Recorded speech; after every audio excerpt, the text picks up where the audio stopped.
Beri tepuk tangan.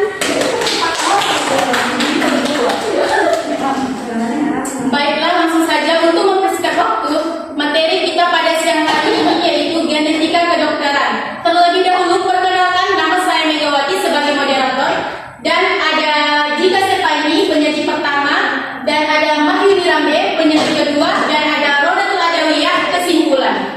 Baiklah, untuk Ibu Jika Sepani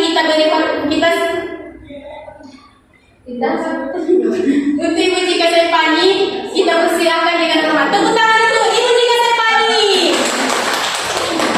Baiklah, di sini saya akan jelaskan apa itu genetika kedokteran. Nah, jadi genetika kedokteran itu berbeda dengan genetika manusia. Yang mana genetika manusia itu antara dapat atau tidak dapat diterapkan di genetika kedokteran. Sementara genetika kedokteran itu merujuk pada kesehatan dan perawatan.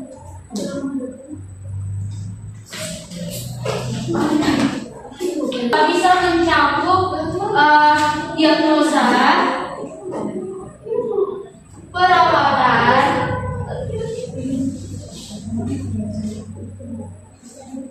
dan penyuluhan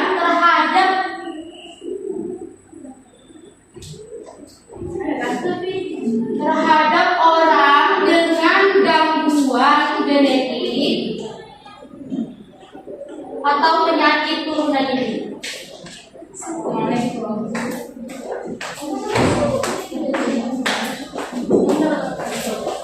Ada juga istilah untuk orang tua yang mana disebut dengan parental.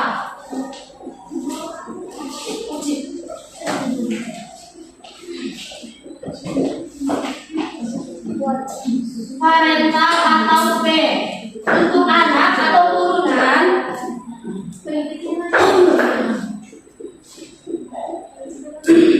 Disebut juga dengan filial atau F ya.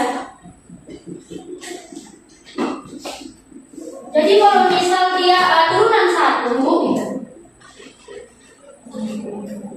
disebut juga dengan F1, turunan 2 disebut F2, turunan 3 disebut F3 dan seterusnya. Oke, segitu saja untuk pengertian genetika kedokteran. Sekarang kita masuk ke sejarah genetika kedokteran atau medis.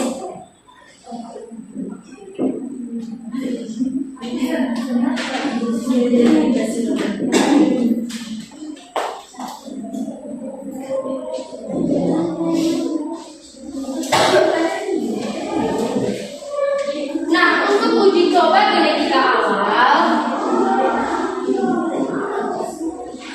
itu dilakukan pada tahun sekitar 1860-an oleh seorang ahli genetika yang bernama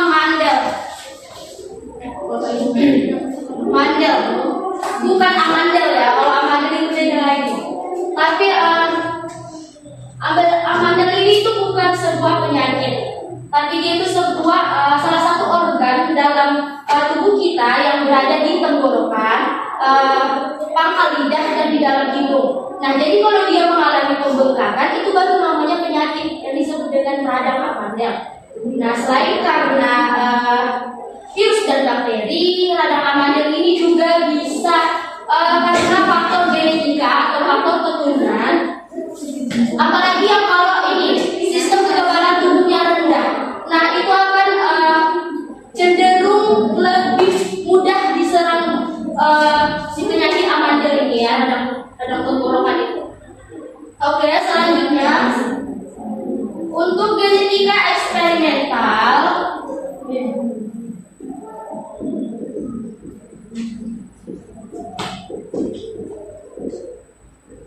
Itu dilakukan uji coba pada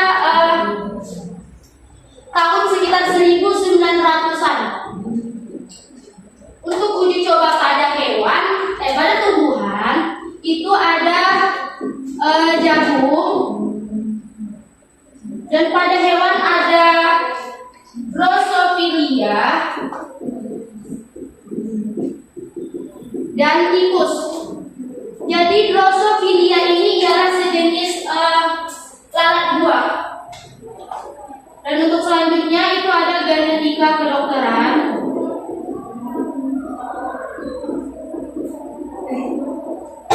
itu dilakukan pada sekitar tahun 1960-an sampai sekarang.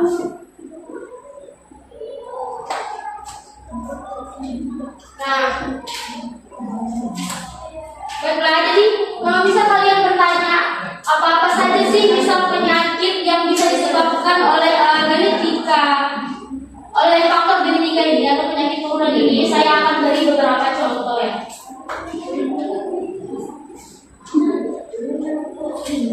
Contoh penyakit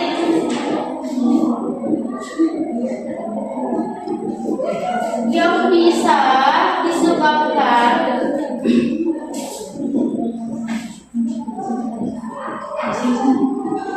oleh faktor genetika atau penyakit turunan ini. Assalamualaikum warahmatullahi wabarakatuh. Waalaikumsalam warahmatullahi wabarakatuh. Perkenalkan, saya Putri Dana dari kelompok 2 ingin bertanya kepada kelompok 5. Apakah bayi tabung dapat menerima resiko kelainan genetik dari orang tuanya? Assalamualaikum warahmatullahi wabarakatuh. Waalaikumsalam warahmatullahi wabarakatuh. Nama saya Liana Sari dari kelompok 4 ingin bertanya kepada kelompok berapa? 5. Mengapa suatu penyakit dapat diturunkan dari orang tuanya kepada anaknya? Mengapa suatu penyakit dapat diturunkan dari orang tua kepada anaknya? Dapat diturunkan dari orang tua kepada anaknya. Terima kasih.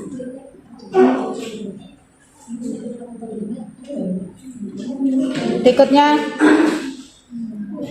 ada. Assalamualaikum warahmatullahi wabarakatuh. Waalaikumsalam warahmatullahi wabarakatuh. Perkenalkan, nama saya Susilawati, saya dari kelompok 3 ingin bertanya kepada kelompok 5.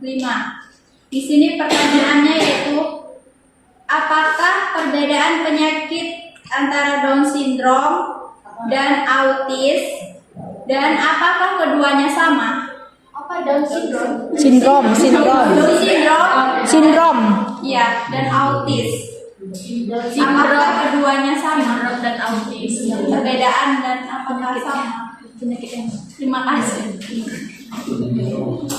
Silakan. Oke, assalamualaikum warahmatullahi wabarakatuh. Waalaikumsalam warahmatullahi wabarakatuh.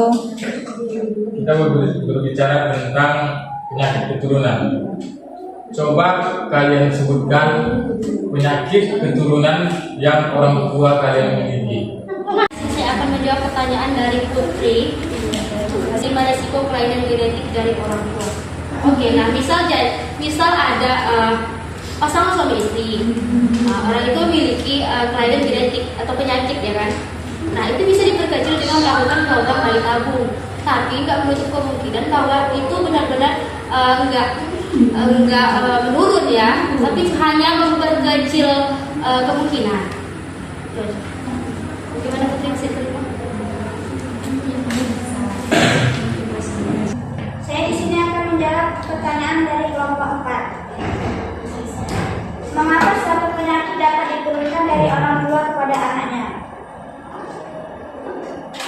Suatu penyakit dapat diturunkan dari orang tua ke anaknya karena penyakit tersebut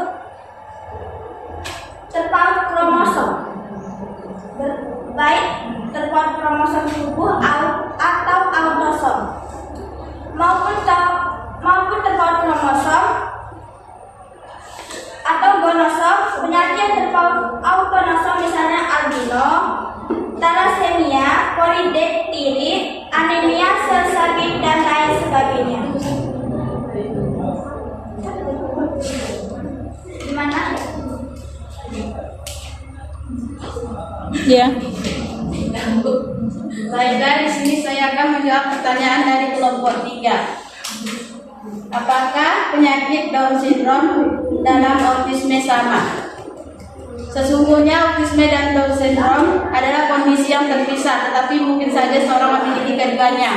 Meski bisa memiliki keduanya, namun dua jenis kelainan itu adalah hal yang berbeda, namun kerap dianggap sama. Masih silakan. Ya. Baiklah, di sini saya akan mewakili pertanyaan dari Arianto. Jadi di sini keluarga saya juga memiliki gen turunan, ya Bang Arto ya. Seperti pada keluarga saya, yaitu memiliki rambut ikan. Itu penyakit turunan nggak? Oh, oh, seperti itu. Enggak, itu kan penyakit. Itu kan cuma apa? Gen itu. Yang dia minta penyakit kan? Penyakit nggak ada. Penyakit nggak ada, Bu. Enak. Penyakit diabetes itu nggak ada? Iya, kan penyakit turunan itu. Nggak ada gejala di keluarga? Tidak ada, Bu. Nggak ada. Enggak. Coba kalian bertanyakan nanti setelah pulang apa, biar kita bisa dengan judul kalian kedokteran, biar kita bisa menanggulanginya bersama-sama, ya kan Bu? Kayak buka air nggak sih? Sebenarnya bukan buka aib. Cuma memang kita harus tahu juga apakah orang tua kita memiliki penyakit. Entah mana tahu seperti diabetes. Jadi kalau kita tahu orang tua ada penyakit diabetes, kalian bisa juga mencegahnya. Kalau penyakitnya tidak bisa apa tadi? Nggak bisa diobati ya, tapi bisa dicegah.